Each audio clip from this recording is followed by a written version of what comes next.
This summer, I paid a visit to Camp Tzadi, First Fruits of Zion's Messianic Jewish summer camp. I never went to camp as a kid, so I wasn't really sure what to expect, but Camp Tzadi blew me away. Hundreds of young people celebrating Shabbat together, saying prayers in Hebrew together, and they loved it. They were all excited about it. So, microphone in hand, I talked with First Fruits of Zion's founder and director, Boaz Michael. I talked with counselors, staff. I talked with our primary camp teacher, Aaron Eby. And finally, I talked with some of the campers, all on location in scenic southern Michigan. Camp Tzadi is limited to children of First Fruits of Zion friends and Torah Club students.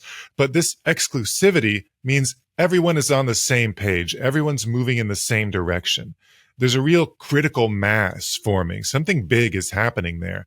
And I hope you can catch a glimpse of the joy and the excitement of everyone I talked to and the real depth of the teaching Aaron provided for the kids. It's only been 7 years since the first Camp Tzadi, but it's already become a legendary experience and a real lifeline for the kids in our community. You're listening to Messiah Podcast, where Jesus is Jewish and that changes everything. Messiah Podcast is a production of First Fruits of Zion. Put your hand in mine together. Right. We will walk in harmony.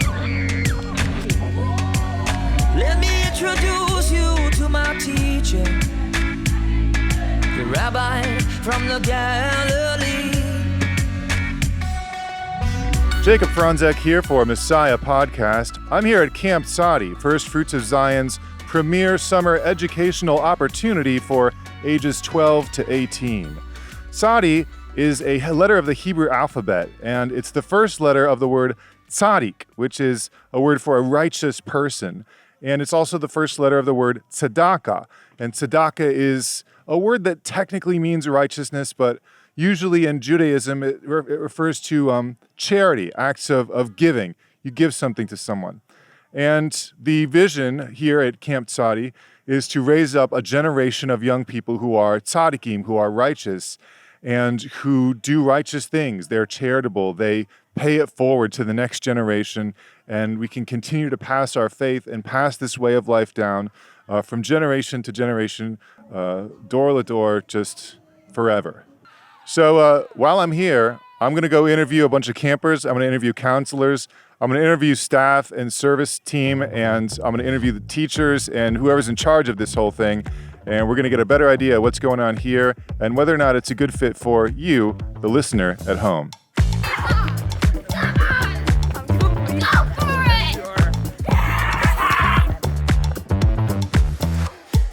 All right, so we're here with the founder and director and president of First Fruits of Zion. Which of those do I say? Brother. Brother? I'm here with my big bro, Boaz, who is my boss's boss. We're here at Camp Tzadi here in beautiful eastern Michigan, southeastern Michigan. How are you doing today? Thank God I'm well. Actually, my legs are incredibly sore. I'm glad we're doing this sitting down. I've been playing pickleball, gaga ball, volleyball, soccer, trying to keep up with these kids.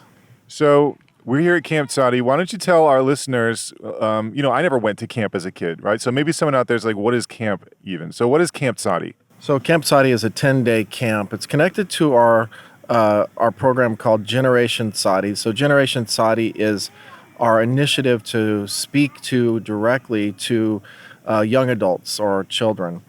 So Camp Tzadi is a part of that broader program. We also have a Tzadi Advance for older adults. But Camp Tzadi is for children that are the age of 12 to 18. It's an opportunity to bring these kids together for 10 days at an authentic classic camp experience where we have Bible education, we have games, we have programs, we have opportunities to connect, to grow, to build, to create a sense of identity as a Messianic Jew or as a Messianic Gentile, to strengthen their relationship to discipleship, and to build relationship with one another. And kids could see other children and young adults their same age on the same path on the same journey. It's faith affirming. It's building. It's strengthening, and that's really what Camp Tzadi was intended to do. Yeah, some of the kids we've talked to have said, "Look, I wouldn't be part of Messianic Judaism." Like counselors have said, if Camp Tzadi hadn't been there for me, I would have fallen out of this thing. Yeah, yeah, it's such a critical part. We started this in 2017. I wish we would have started it before.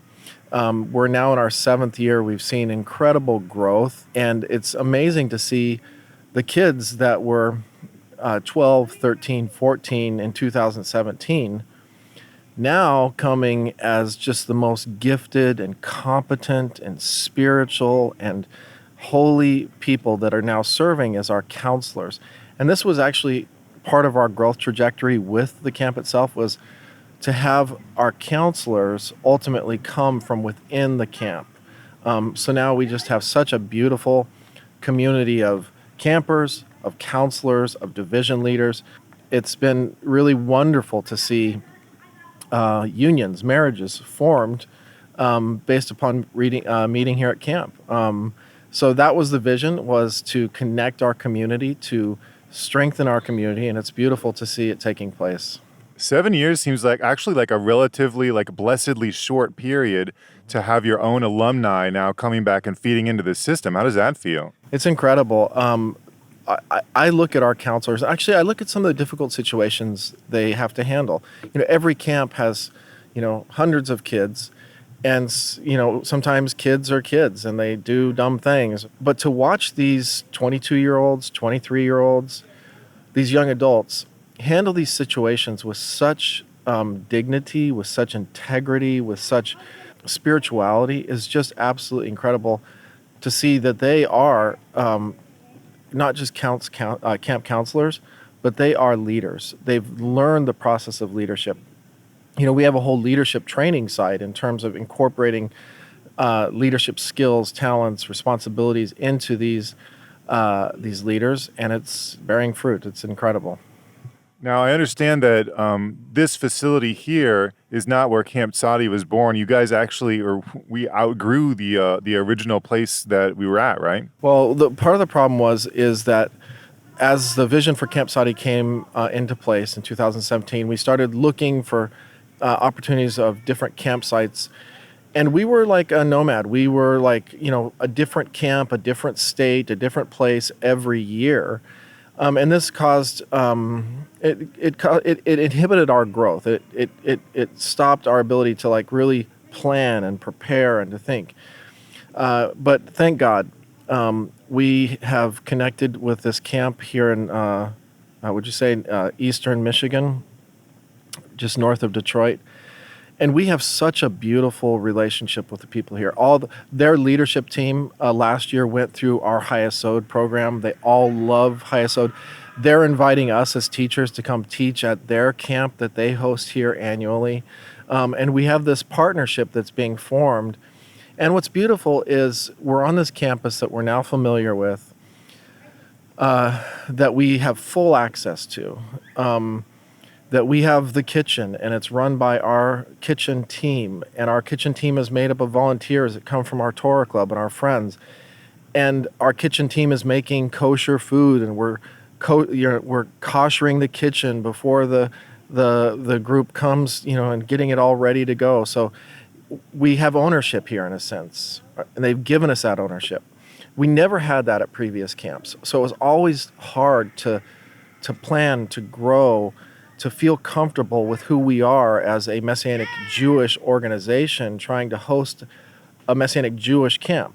Kosher kitchens, and Eruv on Shabbat, controlling the facility, controlling our staff's like work and management on Shabbat, and all those types of things was difficult.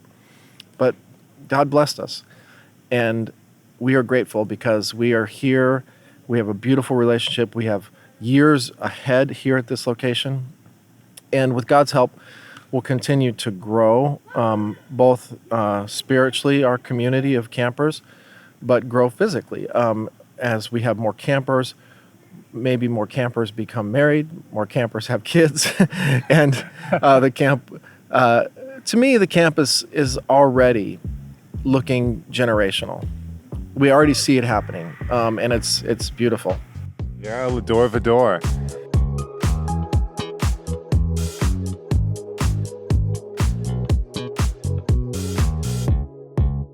My name is Hannah. I am from Washington, D.C., and I am the branch girls counselor, so 16 to 17-year-olds.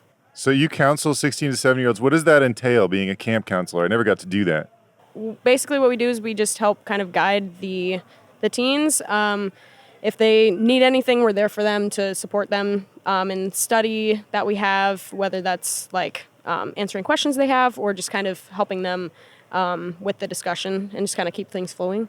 What do you do as far as like a spiritual mentorship role? Do you really get the chance to like lead the kids in that direction?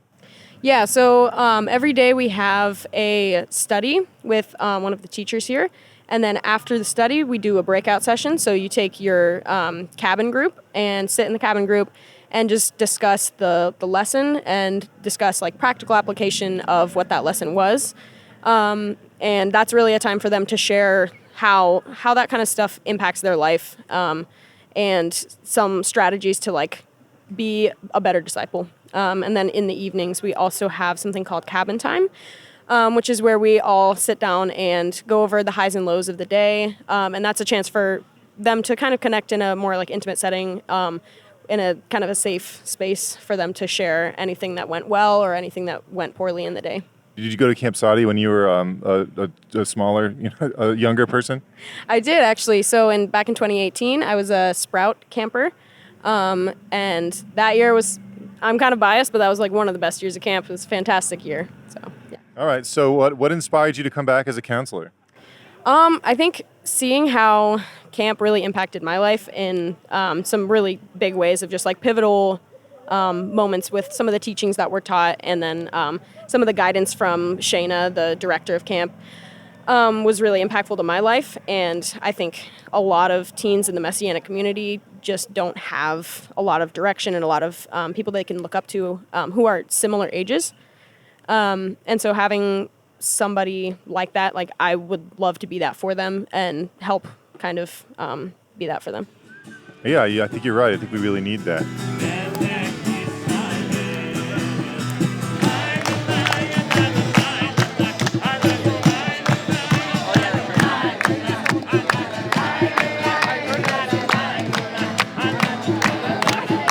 Hi, I'm Levi Brown. I'm from Coldwater, Mississippi, and I'm a counselor for the Buds. Oh, right on. How old is that group again? It is 11 to 13 years old. Okay, 11 to 13. That's, man, that was some of my least favorite years of being alive, 11 to 13. How are the kids this year? Are they excited? Yes. Most of them, this is their first year, so some of them are still figuring things out.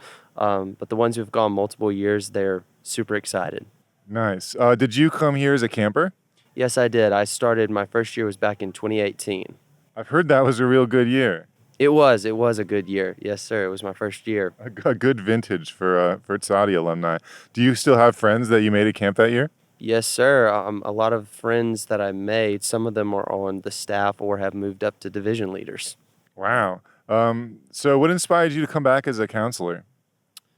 I would say what camp did for me growing up. It was a place that I could come that kind of helped with my faith over the years. And so I grew up in a place that was not a large community around. And so I felt like that's something I could relate to with a lot of campers that come through. Maybe they don't come from an area where they have a lot of support. And so I feel like that's what I can offer. What's your favorite part of like the programming here? I would have to say Color Wars is one of the best events we have here at camp. That's a really popular answer. What is Color Wars? Color Wars is a collection of teams that participate in different activities to win points. It's very hard to win, and so I've only won it once in all my years going to camp, so it's a very special thing. So what would you say to, you've got 11 to 13-year-old boys. What would you say to someone out there who's got a son, 11, 13 years old, and they're like, I'm not sure about it. What would you say to someone who's thinking about sending their kid to Camp Tzadi? I would send them just so they can meet guys at their same age who believe the same way they do, to see that they're not the only ones around. Maybe they don't. Maybe they have. Maybe they go to congregation where they have a bunch of friends, but maybe they don't, and maybe it's something that can help them along the way with their faith, and people that can be like-minded around them to help them with any questions.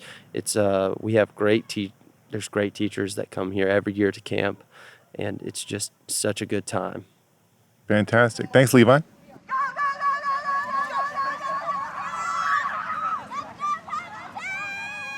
So, who are you and what do you do here at Camp Tzadi?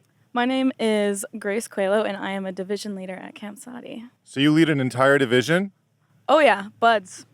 You're in charge of counselors and they're in charge of kids? Exactly, yeah. I'm in charge of all. I'm like the counselor of the counselors, and then I help take over if they need any help that they need to, like coffee. So, how long have you been part of the Camp Tzadi team? Oh, ever since it started, so 7 years ago, yeah. So, you never went to Camp Tzadi as a child? I did actually go as a camper, and then I went up to a counselor, and then I'm here, division leader. Moved up the ranks. All right, so this, in 7 years, you could have her job if you attend Camp Tzadi. So, what inspired you to come back as a counselor?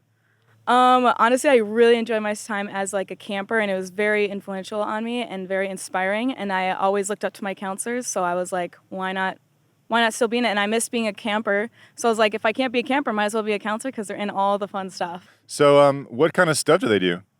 So we do prayers, shachrit in the morning, and we have like some mincha and mariv sometimes for some other groups, and then we do like color wars, which is super fun. We do lots of we do campfires, we do lots of activities outdoors, swimming. We do like a bunch of we went to go to this water warriors place, super fun on a lake, and it's super fun. We do all sorts of fun stuff, crafts. All of it, all the fun stuff, songs, music, instruments. It's good. Mm-hmm. So it's the whole camp experience, but it's Messianic Judaism the whole way. Oh yeah, 100%. I don't think anyone else is out there doing exactly this thing. I agree. Yeah, it's very unique and special. What would you tell someone who's thinking about coming to Camp Tzadi, but they're not sure yet? Just do it. You'll fall in love with it, literally. You'll come and you'll fall in love with the people, the place, the community, and just leave feeling super inspired and motivated.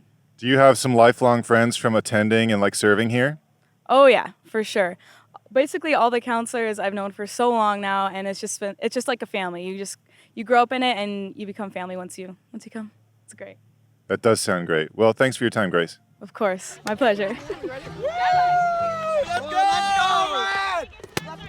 My name is Kate. I'm from Kansas City. And what do you do at Camp Tzadi? Lots of things. What's your official title at Camp Tzadi? My official Camp Tzadi title is Dining Hall Master. The dining hall is the heartbeat of camp, so I deal with all the tables, all the campers. I go around and I talk to all the campers. Yeah? Did you come as a camper? Yeah, I've been here since 2017. Yeah, if you watch some of the old videos, I'm on there. I've made some amazing friends in just the past 5 days. So you went from camper all the way to master. Dining hall master. I am not a master of all the things. We're counting that, though. That counts as being a master. What is Camp Tzadi? How would you describe Camp Tzadi to someone who just has no idea what you're talking about? Okay. It is a place for Messianic teens to find a family, a community. Being a Messianic teen is very hard.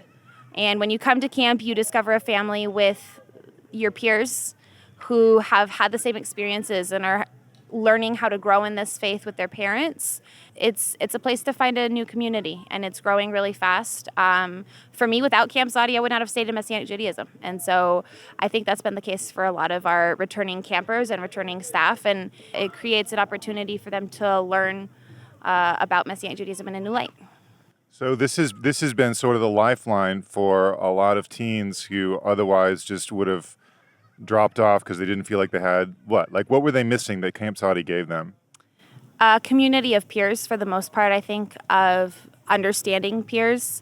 Because when you're in Messianic Judaism as a teenager, I mean, being a teenager is already hard enough. And then you add in the aspect of you're in this religion that's kind of not very common, and you believe in Jesus and Yeshua, but you also keep Judaism, and there's a lot of nuances with that are hard to navigate as a teen. And we have that community for those teens, and it becomes a place for them to really hold on to their faith as their own. Do you still have like camp friends from back then that are still like your forever friends? Oh yeah. Oh yeah. Oh yeah. I actually met my fiance here. Yeah. Congratulations. Thank you very much. Fantastic. What would you say to like maybe parents out there who are like, I don't know, should I send my kid to Camp Tzadi? It's worth it.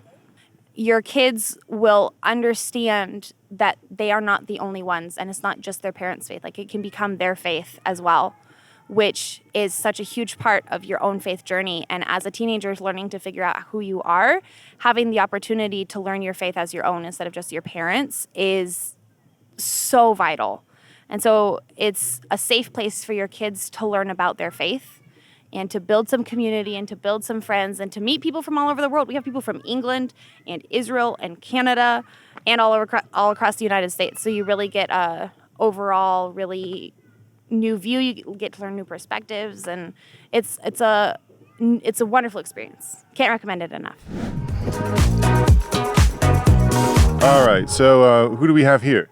Kaylin Sanchez. And where are you from? Akron, Ohio. What do you do here at Camp Tzadi? I am a camp counselor for the branches. We're responsible for, getting campers to the places they need to be, spiritual well-being, and honestly, keeping them fed too. So what inspired you to come to Camp Tzadi as a counselor? Well, I had a lot of the leadership just keep reaching out to me, and a lot of campers and other counselors just keep asking me, and I was like, okay, well, I got to check this out. And eventually, after, chipping away at me, I finally decided to check it out. Honestly, the kids have been amazing. My campers, I feel like I have the best cabin, but it's kind of funny because I feel like every counselor feels that way. Just the community that's here, the campers, the shared beliefs, and to be honest, my favorite part, the liturgy that we do get to do every single morning is super refreshing. There's a ton of positive things that I can think of. Dig into that liturgy a little bit. For those of our listeners who may not know what you're talking about, what is the prayer service here like at Camp Tzadi? So it's pretty traditional, and the prayers, I'm not familiar with every tune, but it's kind of fun just stumbling along the words and having other people help you, and eventually, right, you kind of get to this crescendo of, halfway during the week, even if you're not familiar with the tunes, you're not familiar with the words, all of a sudden, you're all singing together.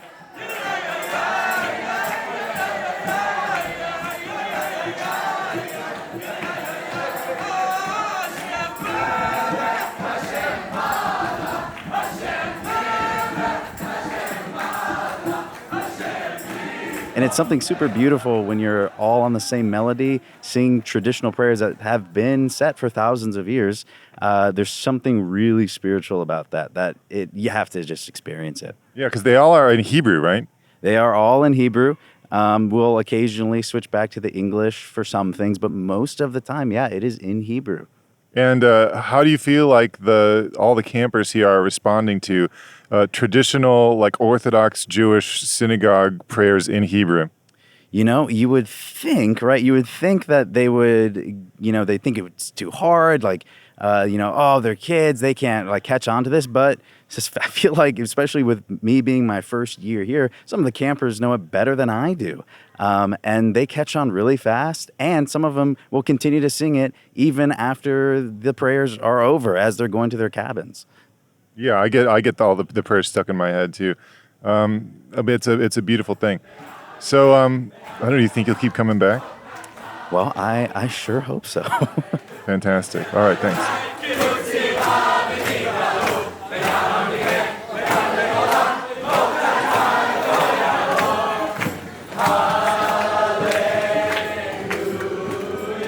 All right, we have a longtime friend of the podcast and frequent and beloved guest, Aaron Eby is here. How you doing, Aaron? I'm doing well, Baruch Hashem. What is your task or role here at Camp Tzadi? I'm providing the main teachings, the daily lectures that the kids are hearing. Oh, fantastic. What are you talking about this year? The subject is a list of qualities that are brought up in 2 Peter chapter 1, where he says that, if you have these qualities, if they're yours and increasing, then you'll have entrance to the eternal kingdom. So it's really about personal improvement. It's about, really trying to go through this process of sanctification and personal growth to become the person that Hashem wants you to be. That's really interesting to me because the way you describe it, it sounds like Jewish Musar literature. Yeah, it's exactly what it is. I mean, you can. There are similar lists in Jewish literature, and I was inspired when I being familiar with like classic Musar books that go through a list of qualities. With that background, when you look at 2 Peter and you see this list, you can see it's really the same stuff. And it really ought to be treated the same way. So that's what inspired me to just kind of look at each one, instead of just saying, oh, here's a bunch of religious words, be good, be kind, be nice, be spiritual, be godly, and it's not like each one is a real thing on its own. And each one of them is a Jewish concept. So I wanted to just zoom in and say, what is this? What does it mean to have faith? What does it mean to persevere? All those things, like and to really provide just the wealth of Jewish knowledge that in context to really elucidate the meaning of those things and to make them real and not just sort of like just religious language, but actionable. Like, here's how you can improve this in your life. Here's what you can actually do to exhibit that quality in your life and to actually have it increase as you grow. Some of the Musar literature, it is like a sequence. It's like start with this one, and then once you get a handle on this, you go on to the next one. Is the list in that Peter gives sort of like that, or could you start anywhere? Well, there definitely is an element of sequence to it. So he begins with faith, and that is not really one of the steps. In fact, right at the beginning of the epistle, he's like, "Oh, you have this faith," and that's making that's a kind of a starting point. And then as you go, there is a sense in which they build and they naturally follow from one another. But I think it's important that someone doesn't go, well, I'm only going to move on to step 2 once I've got step 1 completed. It doesn't seem like that's the idea. They're always supposed to be increasing. In the context of that epistle, it really seems like they're always supposed to be increasing in all of these qualities. And so every day you kind of assess and you improve and whatever. So it's a little of both, sequential and yet sort of all kind of simultaneous. It sounds like reading the New Testament as Jewish literature just makes it make sense. Yeah, absolutely. I mean, without that context, it's just very nebulous. But it does make it make sense. It adds a richness to it, and it makes it like purposeful. What I discovered with those qualities is every one of them is an element of something that's going to be very much a present reality in the Messianic era. So when he's talking about knowledge, what does it say in the prophets? That the knowledge of God is going to cover the earth as the water covers the sea, or that no man will say no God, for everyone will know me, from the least to the greatest. Like, so knowledge is like a big feature of the Messianic era. Like every one of those qualities has that aspect to it, of it's a hint of the Messianic era. And which makes sense. I described it to the kids like the Messianic era, the kingdom, that's our home. And just like when you're on your way home from a long journey, and as you get closer and closer to your destination at home, you begin to see landmarks that you go, oh, I've seen that before. I recognize that, and they get more and more frequent as you get closer and closer to pulling into your driveway.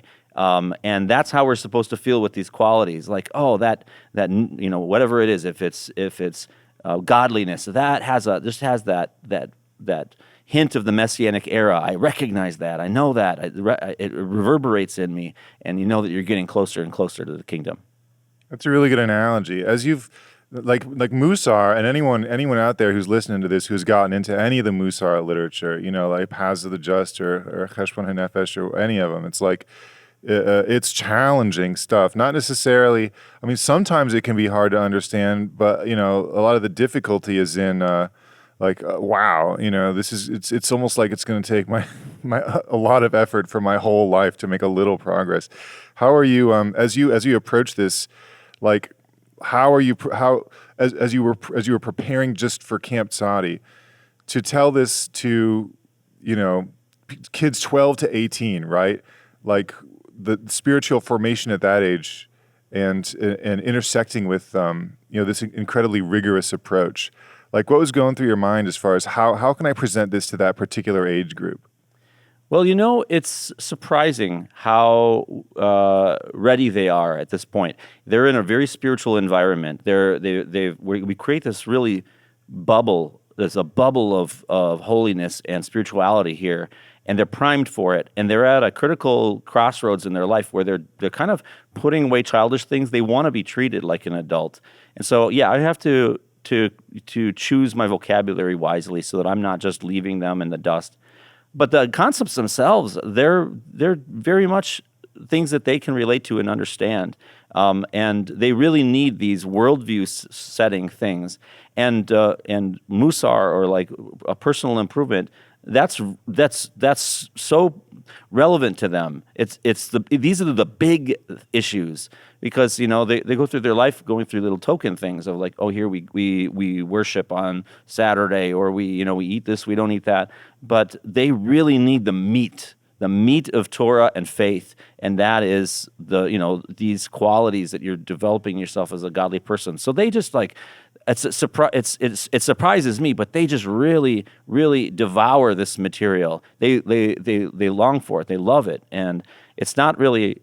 It's a challenge to make sure I'm articulating it in a way that they can understand. But the seriousness of the material is not difficult. What you said kind of reminded me a little bit about, in Mesilat Yesharim, he says right off the bat in the first chapter, he says, he talks about how basically the only people who are really intellectual, they study like the really lofty things, the really complex things, and they're trying to,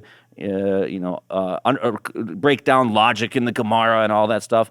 They make it seem like Musar is something that is for brain dead idiots or something like that, but it's not like that. As a result, you just end up having really the underachievers studying this stuff, and it shouldn't be that way. But he says, this is stuff that you all know, and I just need to remind you. And you need to have it on the top of your mind all the time. That's the key, because you can read that and go, oh, I know that. Be good. Why would that be bad? And then when the rubber hits the road, you're not thinking about it. You're not ready. You're not primed for it. And the same kind of language shows up in 2 Peter, where he's saying, I'm not going to stop reminding you about these things. You already know them, but I want you to, and it almost mirrors exactly what the Ramchal was writing to his own audience. Wow. Just looking back at this age, they're transitioning from a time where it's just like, oh, you have to do what adults tell you, and like ideas of just authority and obligation, to where now it's like, oh, they're forming like judgments about people, and like, oh, it's not just that I don't like that person, it's like they're kind of bad and I don't want to end up that way. But they're still at the age where they have like hope. Like, you remember being young enough to where it was just like, I could do what I want. Like, I can be who I want. I can change, and you had like the energy and the will to do it. So, yeah, I think it's really important to get into the midot, to the character traits at this age. Yeah, and there's more to it than just like behavior. There's a paradigm being created here. I remember at the winter camp, I was presenting a similar kind of genre of material, so it duplicates a little bit. But there were kids who based on what I had taught, were first introduced to the idea that you can know God like you know a person, and and they realized, I don't feel like I know God. Knowing God, that's my job in life, to know God, and it's like something clicked, like all this religious stuff that they were doing, all these things that they were just going through really meant something on a new level. When you finally realize it's about really walking in a relationship, and so now this is about them taking it on themselves and saying, this is me making this decision to be this way. I'm not just doing what my parents do. I'm deciding this is the kind of person I want to be. I want to be a person who knows and serves and loves God. Genuinely. Genuinely. And they got to know what that means. They got to understand, and those are things, and this is what I'm trying to teach them. Though, when you make that decision, you want to know God. Okay, how do you do that? You might just want to know God all you want, but then what do you do about that? How do you get to know God? You might want to know how to love, or you might say, I want to love God, but how do you grow in love of God? You might say, I want to have faith in God, but how? What are the actual things you can do to build your faith? And that's what I'm trying to give them the tools to know, like just to have something that they can, just a step-by-step process that's going to help them achieve those goals. That's one of the things I love about Musar is that it is practical. It's not just what, but it is how. And we have that, and Christians have that, and the spirit of the disciplines and, things like that. But I feel like Judaism has got it more down to like a science.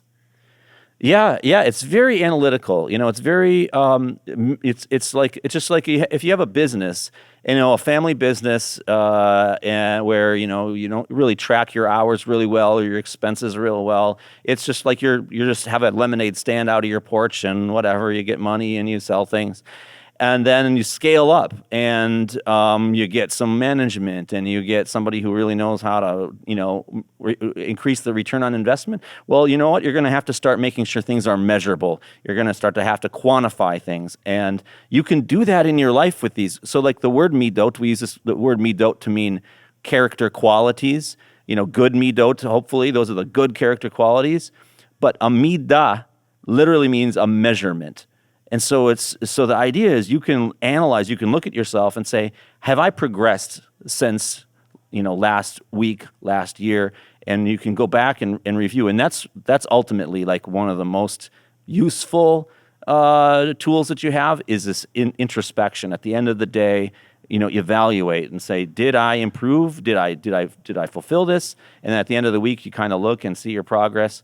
It's a well-studied and well-documented process that available in Judaism to just really take stock, take an inventory of yourself, not to make yourself feel bad, not whatever, but to really just make sure, are you progressing? Because the scriptures say that our goal is to improve. Like God said to Abraham, walk before me and be perfect. And Yeshua said, therefore be perfect as your heavenly Father is perfect. And I'm telling the kids, that doesn't mean don't ever make a mistake. That it's not about like not having that perfection in this scriptural sense. It's not about not having made a mistake. It's about getting up when you do, dusting yourself off and going through the process of improving. It's like a potter who's making a pot. It starts out like a lump of clay, and then it gets shaped into something more and more beautiful. That's the process of perfection, of completion that we're really kind of supposed to go through in our life. That's our mission. That's our soul's task. And the earlier we figure that out, the better. So yeah, I'm glad that you're teaching the kids this year, and I've enjoyed the lectures myself. So thanks for all the work you put into this. Absolutely, it's so rewarding, and hearing the questions and the comments from the kids just really gives me a lot of encouragement that they're really being set on a good path, and they have a really bright future ahead of them. Praise God.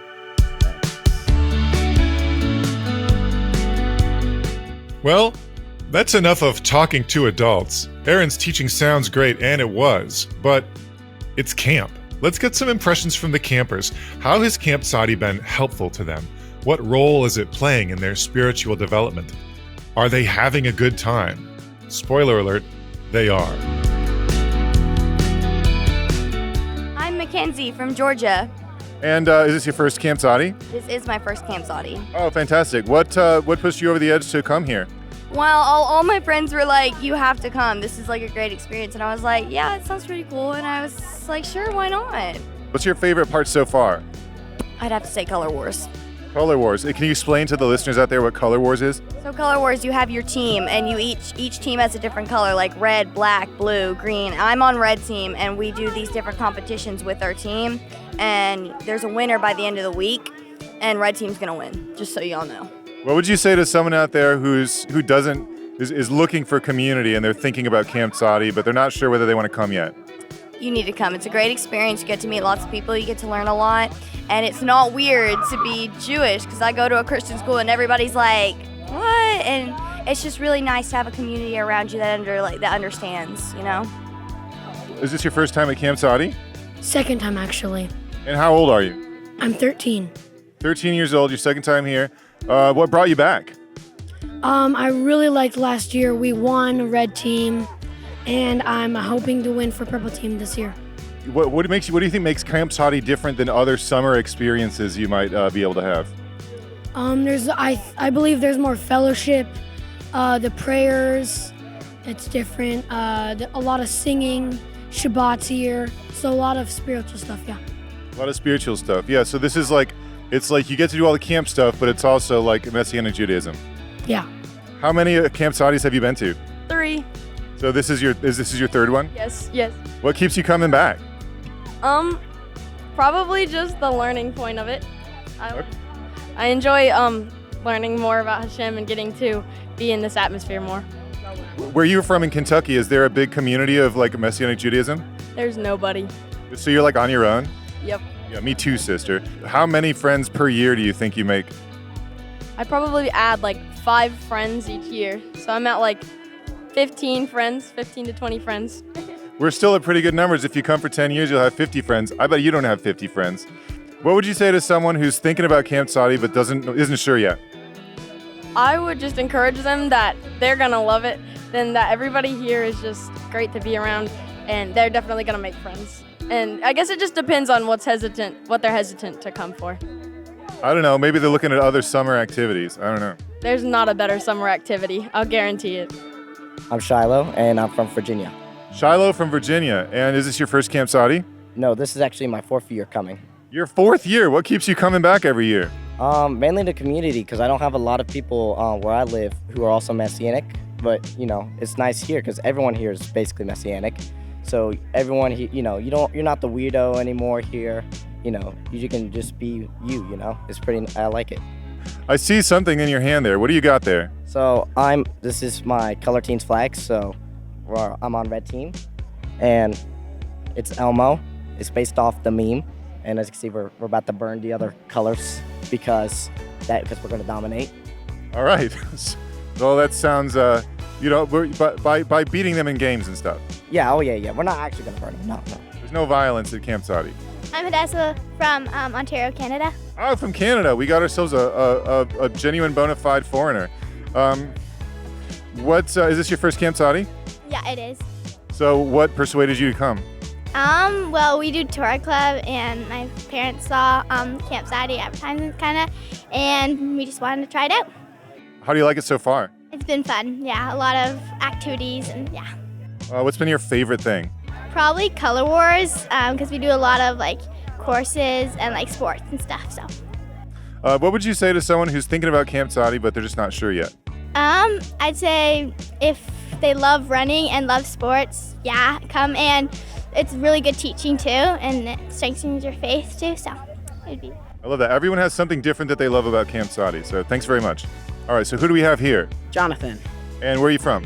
Yorkshire, England. From Yorkshire, England. Wow. So did you fly all the way here just for Camp Tzadi? Yes, sir. Is this your first Camp Tzadi? Yes. Wow. How are you liking it so far? It's been great.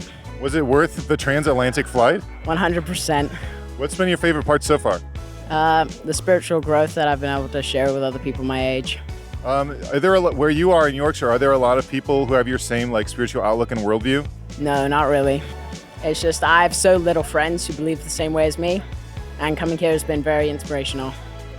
My name is Rebecca. I'm from Tennessee. And what brings you to Camp Tzadi? Is this your first Camp Tzadi? No, most certainly not. I've been coming for 5 years now. Wow, 5 years, and you're still just a camper. So you started when you were like 13 or something? Yeah, I was 12. I started in the 1221 Tour Club, actually, and you work your way up the ranks, so I'm in the oldest age group now. All right, so what keeps you coming back every year?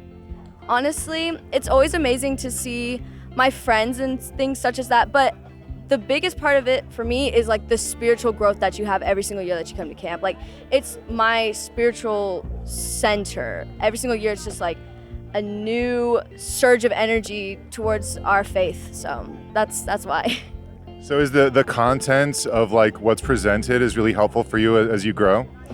Yes, every single year there's something different. They focus on different topics, and it's honestly getting better and better every single year. So Nice. What are they learning about this year? What are you learning about this year? we have been learning about different qualities that inspire holiness, essentially. So traits such as brotherhood and faith, and how they can help us be better people. Well, do you feel like you've made some lifelong friends here? 100%, yes. We all talk like every single day, every week, until the next camp comes. So Oh, so you keep in touch with everybody all year long? yes, lots of group chats. So this has become like a whole community for you. It is a huge, widespread community, and lots of people now that we're older and we're learning how to drive, people are visiting each other in different states, and it's really exciting, actually. I'm excited. I wish I'd had this when I was a child, when I was a chibis, a little tiny person. So what would you say to someone who's thinking about Camp Tzadi but they're not sure yet?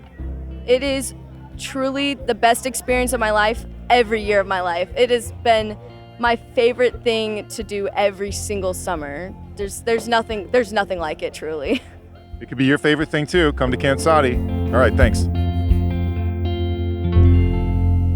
It sounds like we have room for a lot of newcomers, and a lot of the campers that I've talked to this year have said, like, I made 10 new friends. Like, there's so many new people here at camp.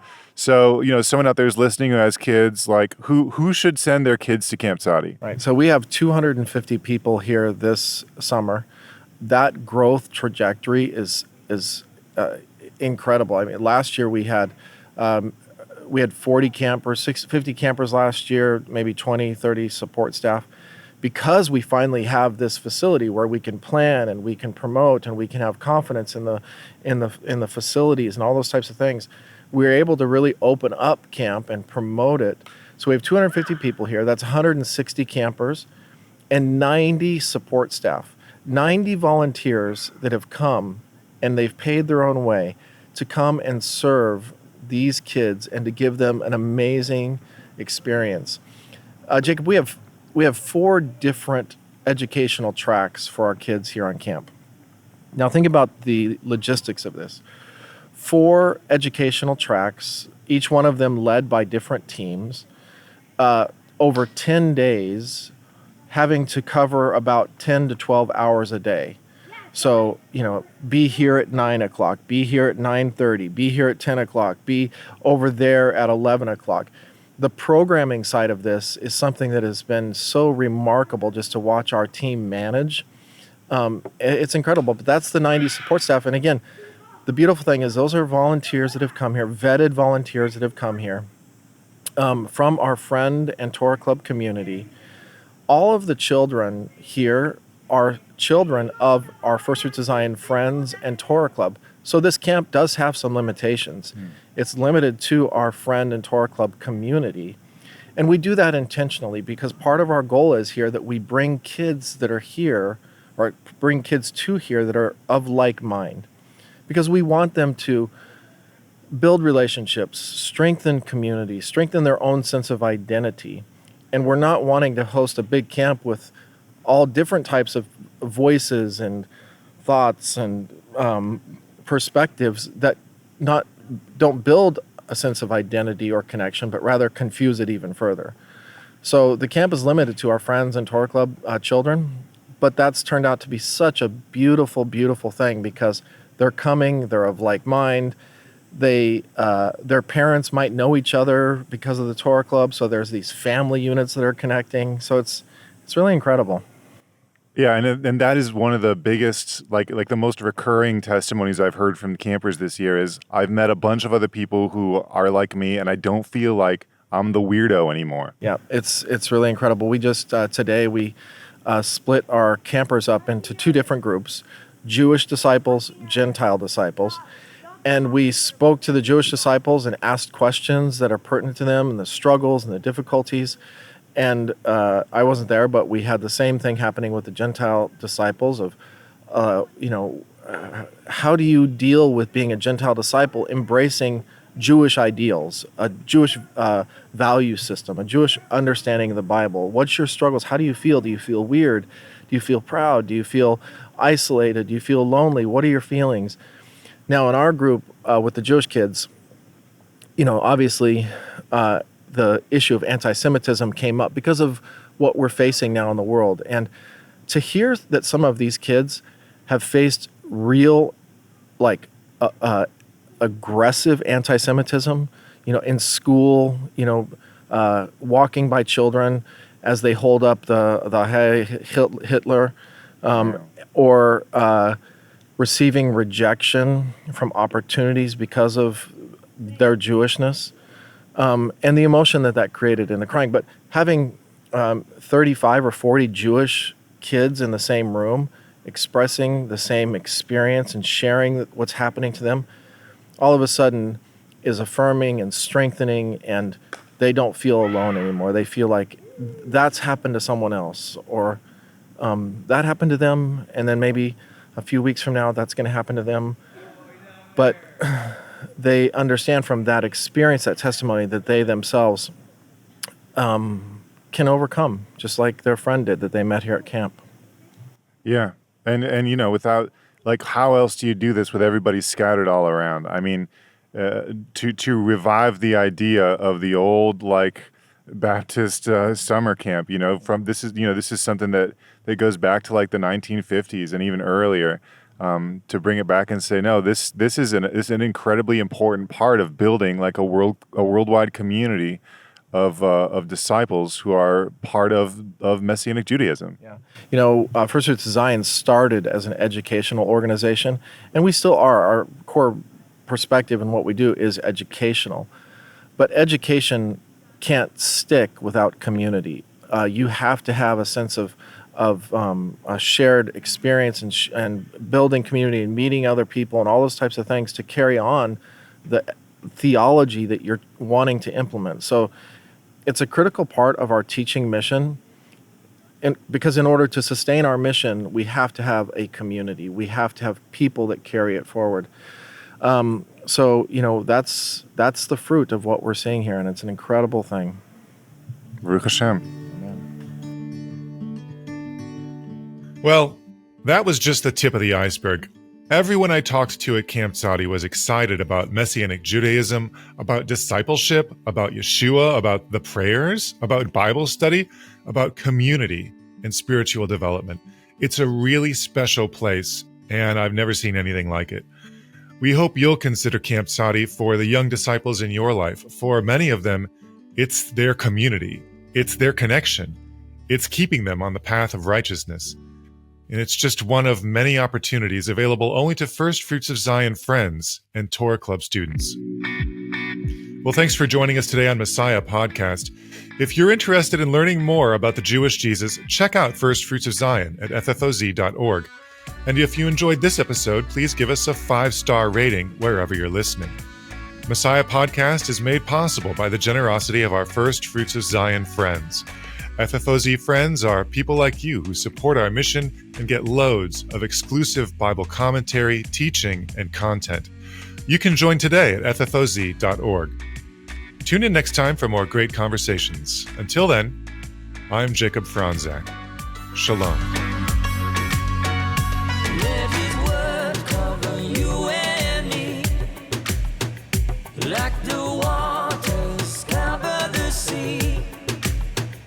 Let his love cover you and me, like the waters cover the sea.